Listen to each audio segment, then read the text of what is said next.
All right. Well, if you would, Carmen, just give us a little bit of a background from you as to your experiences and what made you interested in running for city council, and kind of how those experiences you think could lend themselves to that kind of service. Okay. Well, I have lived in Dubuque for 28 years. I often talk about how coming to Dubuque was a blessing to me and to my family. I am a retired history instructor from NICC. I hate to use the word professor because we don't have any professorships at NICC. It's either you're an instructor or an adjunct, or, so I did have a full-time appointment teaching history and humanities, and did so for 18 years and loved it. I love educating. I love being in education. And I hope that that skill set of being an educator, a communicator, a critical thinker, and then additionally, because my discipline is history, reading, understanding, analyzing documents, I think is a skill set that will be extremely useful to me in city council, because it is my understanding that one of the principal duties, really, of city councilors is to study situations that are before them relative to the governance of the city, and then based on their understanding, their analysis, and then arriving at sort of an agreed upon course of action, recommending or even passing ordinances to implement that. And then why now? A couple of reasons. One is that it was suggested to me, and at first I was reluctant. I actually told someone, well, I don't think I have thick enough skin. And this person said, oh, you grow it. The really fantastic news so far is that I have not had to have that. People have been generally amazing as I've gone out knocking in the community, presenting myself to them. So far, no need for a thick skin.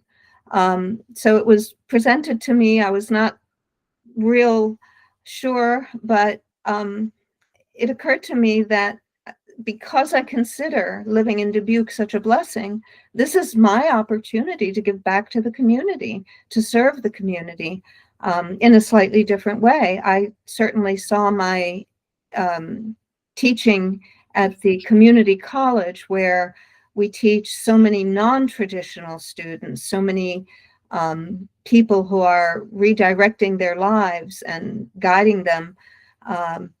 And that was truly such a satisfying professional capacity. And this is now an opportunity to, in a different way, give back to Dubuque, guiding Dubuque to what I hope is a good future. Have you always been someone who follows local government? Do you ever attend a council meeting or watch them, or how do you sort of keep tabs on what's going on with local government issues? I've been, I get the Telegraph Herald and and read up on it. As far as, was it something that I attended regularly? No, I did not. Was I aware of concerns or issues? Yes, because I think the paper does a good job of presenting local issues. It's the local paper, which is why I've subscribed to it for all the time that we've been, that I've been in Dubuque. Mm-hmm. So yeah, I got frustrated with my poor carrier. I had a wonderful carrier that never missed, but unfortunately, I think lately getting carriers has been a challenge. Right. Yes. TH. So I've retreated to the digital, and not liked doing it, because I do believe that we need to be giving employment to people to serve one another as much as possible. Well, as you've kind of tracked and been engaged with the local government issues over the years, give us kind of your view on how you think the city is doing, the trajectory we're on, and maybe areas where you'd like to see improvements. Well, certainly just the physical changes that the city has experienced, as someone who moved here and began to see this development. South, the southern part of Main Street was very different when I arrived in 1997, and there was, there was a Triple X movie theater, I think, down there, and it was rather seedy, and to see the way that the city has transformed itself has been very exciting, I think, to me. The many opportunities, both the recreational and cultural. For me, it's I lean heavily into the cultural opportunities because that's me. I was once banned from the viewing room because I asked the menfolk in my family how many innings there were in a down. So, so I was like, but for me, the growth of the city in terms of the way that it has revitalized itself, I have always found exciting. The opening of new restaurants, the arrival of new people, the change that you see in the grocery store. These may seem like small matters, but they really are, I think, connected to a broadening quality of life and broadening experience within the city. This city offers, I think, so much. For example, shopping. I've never been one that drives far away to go shopping because I've felt that there's adequate supply of the things that I want and need here. So I remember that my daughter would say, oh, so and so is going with her mother. They're going down to the Quad Cities, or they're going to Cedar, and I no, we're going to shop here. So I think the city is on a great trajectory because I've seen this, and as one who attends events, who shops, who spends my money here, who lives here, I've seen the city grow in a way that I think is very stimulating and offers a lot to a lot of people. And do you think, is that opinion been reflected as you're knocking doors and talking to community members, or what sorts of things are you hearing from folks? For the most part, yes, people are actually pretty pleased. There are certain issues that have risen and that are, people are less sanguine about. One of them is the airport, the concern about, oh dear, excuse me, I have a beast that I may have to shoo out of here in a minute, but the people are less are concerned about the airport, and I find them pretty evenly divided. I think it's very hard to convince folks of how essential air service is to a community such as ours if we do want to grow it. And face it, a city that prospers is a city that grows. That's actually something I learned long ago in my history classes, looking at the Middle Ages, that When the Middle Ages began to really take off, there was about a 2% inflation rate, and the economists tell us that that's actually something you want. You want a little bit of inflation because it is a sign of growth and increase in prosperity. So I think that people, for the most part, when I ask them, what's on your mind, how do you think the city is doing? For the most part, I think people are positive. The other question is property taxes. Unfortunately, I think related to the person, and this is a difficult conversation to have, related to the person of our city manager. There is so much incredible nonsense that people hear and believe about the city manager. The one that I most recently just kind of, you do the best to be respectful. And the gentleman with whom I was speaking apologized to me, said, well, I hope I'm not being rude. And I said, no, you're not being rude. And I appreciate your sharing this. But he has it on very good authority that Mike Van Milligan lives in the Ozarks and only comes to meetings. So those are challenging things. And among the concerns he has is the rise in property taxes. And this, of course, is, a difficult conversation to have, because most of us want our property values to rise. When we turn around and perhaps one day sell this property, any property we may own, we're happy to see the values have risen. But many see it as a scheme to increase taxes rather than an understanding of market forces. And those are difficult conversations to have.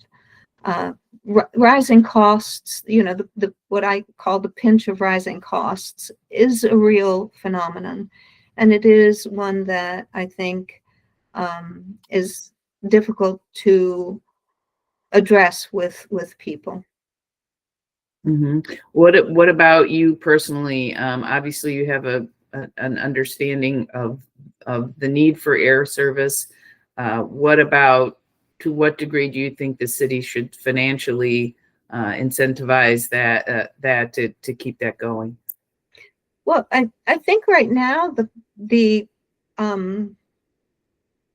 sort of plan that is in place is a reasonable one.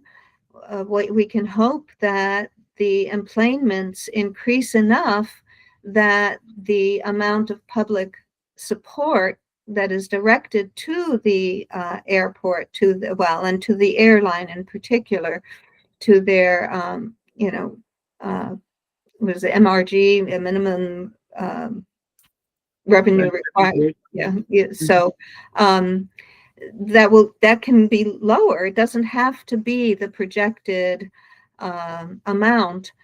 And it seems that employments have been increasing. So that's something that I think is really a positive, because nothing succeeds like success. In other words, if the city can succeed in maintaining air service, then it can probably help air service grow through such programs as, for example, right now, the $100 rebate on tickets, and through public awareness, and just any effort that they can engage in to publicize the successes. As I said, it's an old adage, nothing succeeds like success. And I think that having a successful air service is very, very important to growth and development of Dubuque. Okay. So Carmen, just to clarify, you support the decisions the city council have made to this point for the funding it through June? Yes, I do. Thank you. Okay. And another issue that's been talked about a lot this election cycle has been related to housing and some of the development going on in Dubuque. We've heard everything from, we don't have a housing. Close my door, excuse me. Sure.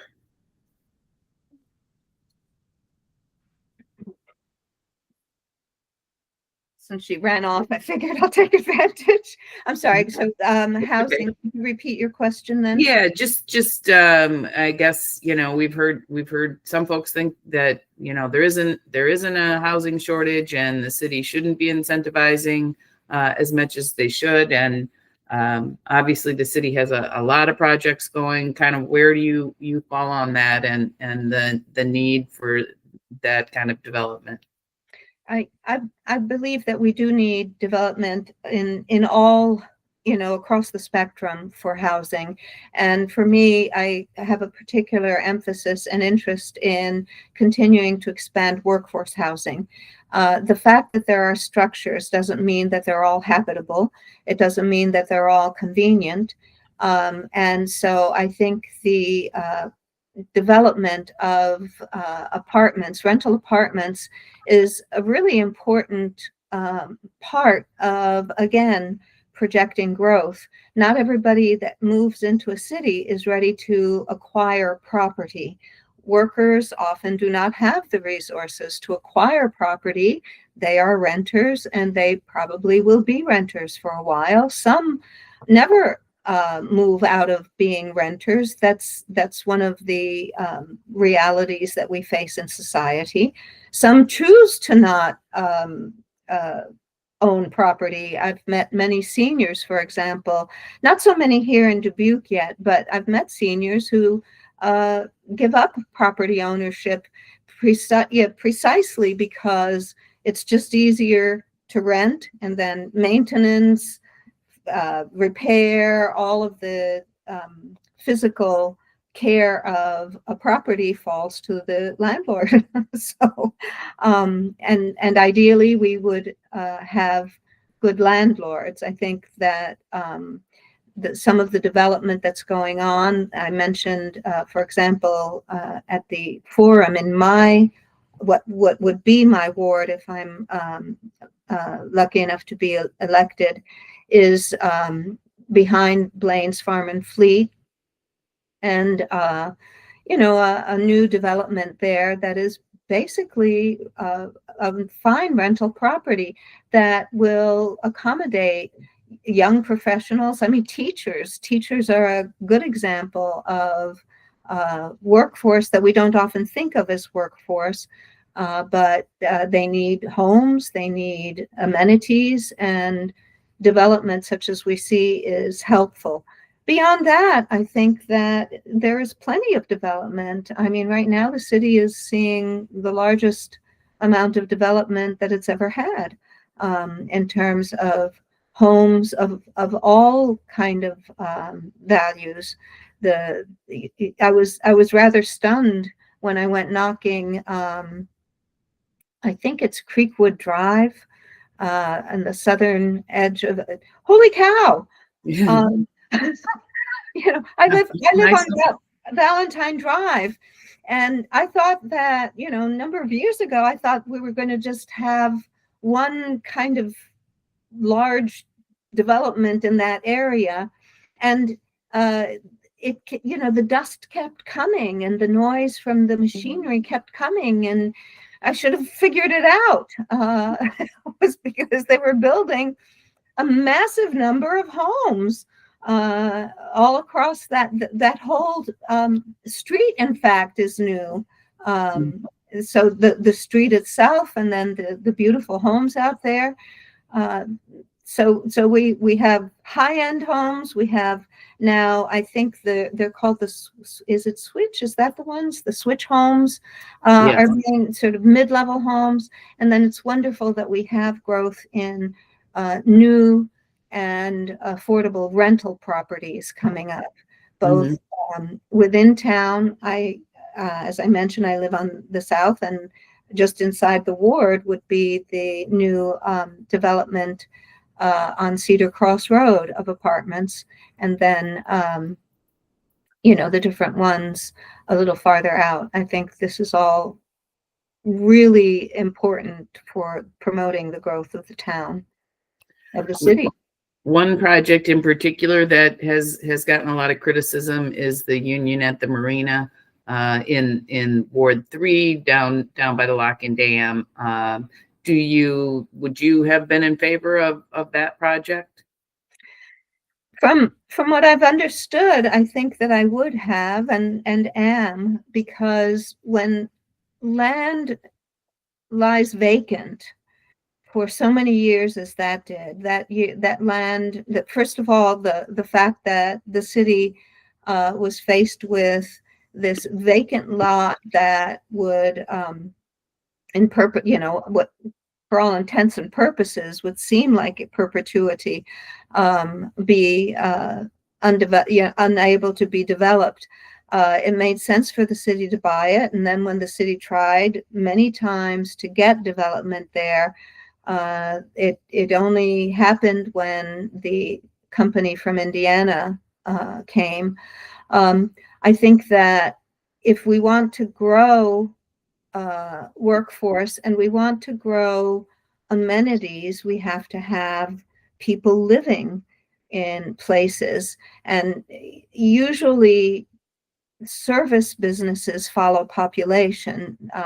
You don't put a grocery store where you have no customers, for example. You don't put a dry cleaner where you have no customers. So I think that having a development there that can be occupied, that is affordable, the standards for it, I think the requirements are very doable. Dubuque's median income, the median income of folks here in Dubuque is somewhere between the high 60s, low 70s. That means that half of the population of Dubuque earns less than that, say $70,000. Well, having a nice complex where people have amenities, where they have neighbors, where they have affordable living quarters that are modern and comfortable is a positive. So I have been and feel that that's been a good decision. Okay, thanks. Carmen, one of the things that comes with development also is the infrastructure to support it. And I'm not sure how closely you've been following this, probably, but how do you feel that Dubuque has been doing in terms of keeping up with or ahead of the development, specifically when it comes to sewers? Well, that's been that's been another interesting thing to try to learn about the sewers. I think that they've been problem solving, and unfortunately, because the infrastructure is so old, it often creates unforeseen problems. I think the city's been pretty good at juggling the need to address this. The whole development of the B branch is in a way related to runoff and capacity for sewers to receive water and for protection of property. So that's been to date a remarkably successful development. It's still ongoing. There's still more need. Recently there was a delay because of a pollution spill upriver that wound up coming down to the Bree branch. So those things are always problematic. I think there's been a pretty good effort on the part of the city council to try to accommodate for such unforeseen issues. And then just working with developers, I think the city council has been encouraging, and the city manager has been encouraging of having dialogue with developers. The sewers are always a frustration. right now in my ward, because the lift station that is at the bottom of uh, Kelly Lane / Old Mission Road, that one does cause disruption on a very busy artery of the city. Kelly Lane, though it's not a very large street, is a very busy artery connecting the south to the commercial centers here around Highway 20. And then residents in the area have been bothered by it. But I think it's, again, something that, although it will take time, and I guess this is the issue, that these projects are kind of incrementally, what's the word I'm looking for? It's sort of like on a schedule. You have this incremental schedule. You do this, and then once that's done, you can move to the next phase, and then to the next phase, and to the next phase. And it's very difficult because it's hard to see the end, which is probably a few years away when you're in the middle of the process. So nobody likes smelling sewage. And unfortunately, that is one of the things that residents in a pretty wide area surrounding the water treatment plant do experience. The very mild, warm weather recently didn't help because, of course, nice warm weather promotes bacterial growth, and the fact that there wasn't a lot of water. So the water that was in there was nice and concentrated and, became a really noxious soup. But those are, again, difficult things. I think the city's doing a good job of trying to incrementally and in phases address the infrastructure, which is old. I mean, this is Iowa's, we are the key city. Supposedly, we are Iowa's oldest city. And that means that the infrastructure that was laid in even 80 years ago is infrastructure that was probably never built to handle the load that is put upon it. So it's just a matter of time, patience, and staying the course. Carmen, one of the significant tasks the city council will have going forward is replacing Mike Van Milligan, with his announcement of retirement coming up. So talk a little bit about qualities you would like to see in a new city manager, and what you would hope that vision would look like. Well, actually, the first time I was asked that question, the first thing that came to mind to me was a record of accomplishment. Though we are not a large city, we are a city that has accomplished a lot, and Mr. Van Milligan has accomplished a lot in during his tenure. The development of the Millwork District, the riverfront, the ongoing efforts with the sewers. I mean, there's a lot of important development in Dubuque that would require someone who comes in with a record of accomplishment and vision. So what have they done? What was their vision? And then how can they transfer that to us here in Dubuque? I think that the search has to be very broad, national. It's wonderful if we can find someone local, but this is I think from right out of the gate, it would be important to be broad, open, and therefore to hopefully identify such a person. Additionally, I would want this individual to be a strong communicator, someone who is able to articulate what he or she would want, why they want it, and then through that ability to communicate well, to build a positive work team, because this is not something that the city manager does by themselves. There are a number of employees in the city, and they have a pretty significant budget that they have to manage. So those are the things that I think rise to the top for me that I would look for. Another issue we hear quite a bit about is local parks, particularly Eagle Point.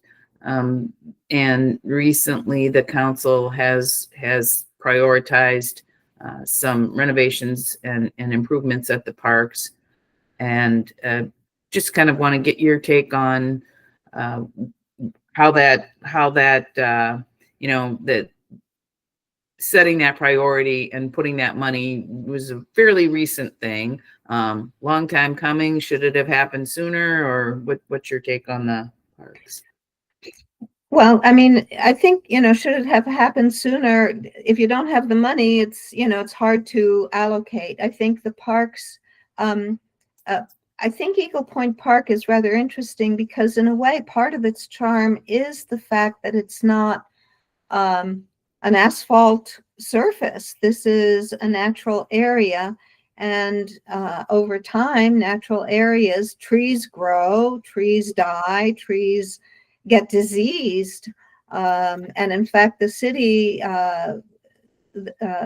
was very challenged recently with the epidemic of the emerald ash borer that took resources away from all of the parks to address this really very significant natural challenge. And that meant that sometimes some of these parks went wanting a bit. Our city streets, it was very important to make the city streets safe by cutting down on my own street. Unfortunately, as often happens, the solution to supposedly the Dutch elm disease that took away a lot of cities was to plant a lot of ash trees. Well, we just had a massive culling of ash trees because of this epidemic. And that kept people in the natural, the department of the city's Department of Parks and Natural Resources very busy. That said, Eagle Point Park, sure, it will now benefit. And I think it turned into a timely thing. Is it wrong once the money comes available and the moment is right to jump on it? I mean, it just seems a logical thing to do. And especially the fact that the city council laid out a new plan for parks and for maintenance of parks and so on. This is the moment. And this is an example of the rolling priorities and rolling responses for the city. It's wonderful that the money is now there to begin addressing Eagle Point Park. I think the other issue with Eagle Point Park is it's twofold, because on the one hand, you have the natural side, on the other hand, you have the historic side. And the historic side, finding the grants, finding the money, finding the necessary resources to restore the historic structures, because that is indeed one of the remarkable, I like to call it a jewel. One of the remarkable benefits of Eagle Point Park is these incredible historic prairie structures that are such a wonderful example of that particular type of architecture, and restoring those and maintaining them will always be, I think, a challenge, because historic preservation, unfortunately, tends to be a challenge and is expensive. This is a great example of where the public-private partnerships that the city has been so good at encouraging and developing might be useful as the city moves forward. As you think over city spending and how the city uses taxpayer dollars, are there areas that you think the city would do well to spend more money, or perhaps cut back on what they're spending? I've been trying to come up with an answer to that, and I'm not sure it's satisfactory because I think it's a huge challenge. The city spends almost 43% of its budget on public safety. I don't know that we want to be cutting public safety. I think we need to, in fact, we do need to expand the police force and the fire department. So I don't know that it necessarily means a bigger bite in the budget, but that's not a place to be cutting back. I'm sorry. Oh, sorry, give me a minute. I lost my train of thought. Let me throw in this prompt. What about, has the city spent too much on parking and parking infrastructure? That seems to be the opinion of many. I know that much of the parking is contract parking. So businesses downtown do take advantage of the parking facilities. I think it's frustrating sometimes because individuals sometimes see empty spots and think, well, why is that empty?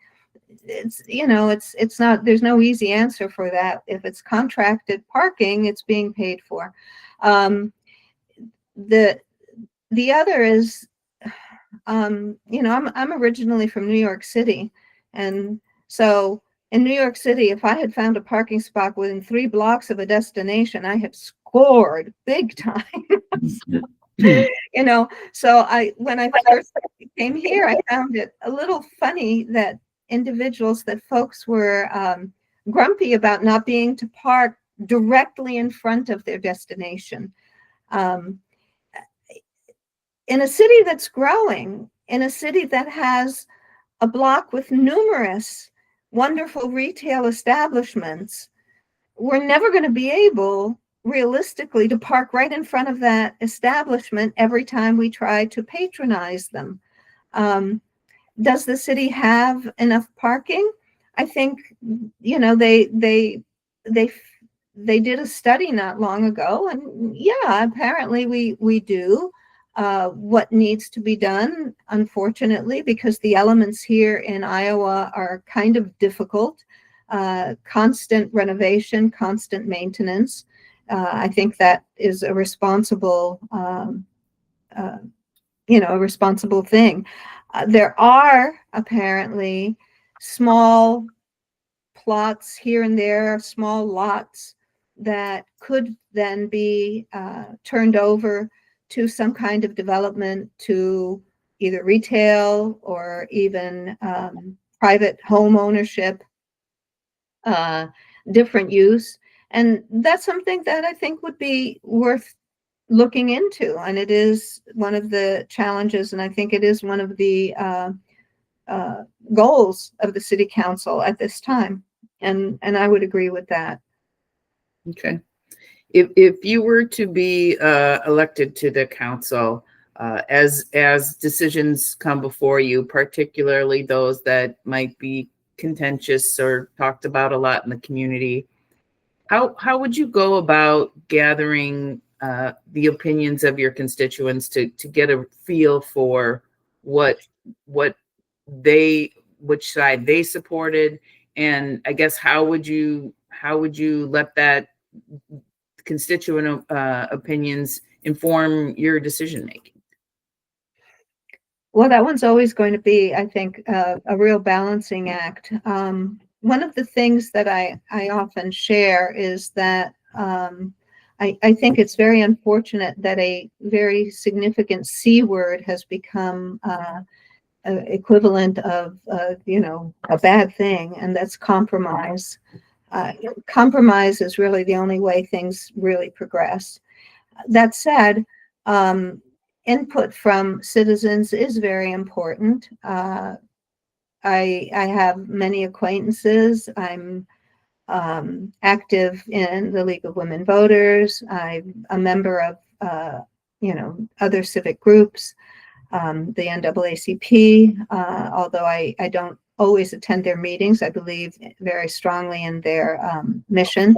So, but just neighbor to neighbor is I think one of the most significant things. And I love talking to my neighbors.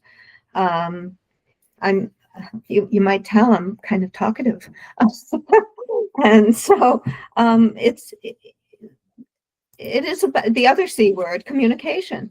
I think being able to communicate with people is very significant and important. But ultimately, the task of the city councilor is to weigh who benefits, who's burdened. That's kind of one of the classic questions that we are presented with, and then weighing how to move forward once you've analyzed that and then put it into perspective.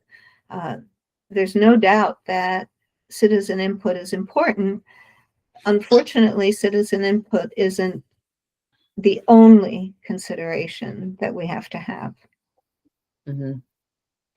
What do you think would be the most difficult part for you personally? Were you elected to council? What do you think the biggest challenge that of those that come with that role would be for you? Well, there's no doubt that the city councilors sometimes are given tasks or given challenges that are difficult and aren't popular. And communicating that to constituents and to residents would be very important. But then beyond that, arriving at a just and fair decision, I think, would be very paramount to me. A friend of mine asked me, Carmen, when you're thinking about all of this, what are the values that you will not compromise? And the top three values. And for me, it is honesty, fairness, and kindness. And I think honesty and fairness are very significant. So being honest, unfortunately, is not always a path to popularity. But but I think that is something that I would try very hard to adhere to. Okay. Anything else that we haven't asked you about today that you think it would be important for voters to know as they discern between you and your opponent in this race? I think I'm very rooted in a belief in democracy with a small d, in truly reaching out to people of, whoops, there we go. Oh, I know what happened. my fellow who's working on putting the flooring in downstairs must have plugged something in that takes a lot of, because there was some blip on my screen. Sorry.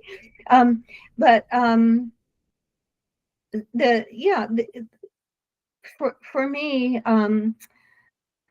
being connected to the residents and all residents. For example, in my ward, one of the groups of residents is the Table Mound Mobile Home Park. And as we know, they are facing a really, really problematic situation that we in the city don't necessarily have a lot of capacity to fix, because the regulations that are challenging their situation, the apparently predatory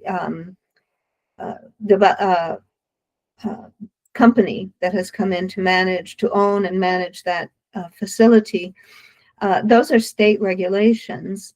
But what I have promised these folks is that I can make noise. I can help be your voice for what I feel is a just and fair solution. And I think that's something that will always be a part of what I'd like to do. The fact that it may not be the purview directly of the city councilor doesn't mean that the city councilor has no other avenues. Mhm. Okay. Well, we appreciate your time today, and you're stepping up to put yourself out there for this kind of service. It's I'm glad you haven't been beaten up on the campaign trail. Me too. Hang on to your thick skin. That would be my advice. You might need it. Yeah. Oh, especially if I'm if I'm lucky enough to be elected, I will need that thick skin. I know that. Unfortunately, I've been hearing from other counselors. There's been some ugly stuff coming at them. Mm. And that's not a secret. But yeah, I think it's always the right time to do the right thing. It sounds oversimple, but it's really not. It is oversimple, and yet it's the thing to do. And yeah, so if I lose a few nights of sleep, that's okay, as long as I'm doing the right thing. Yep. Might come with the territory. So I think it does. I thank you very much for your time and for the questions. Thank you very much. yes. Good to talk with you today. So good luck with the rest of the campaign. Thank you. Thank you. Bye. Bye.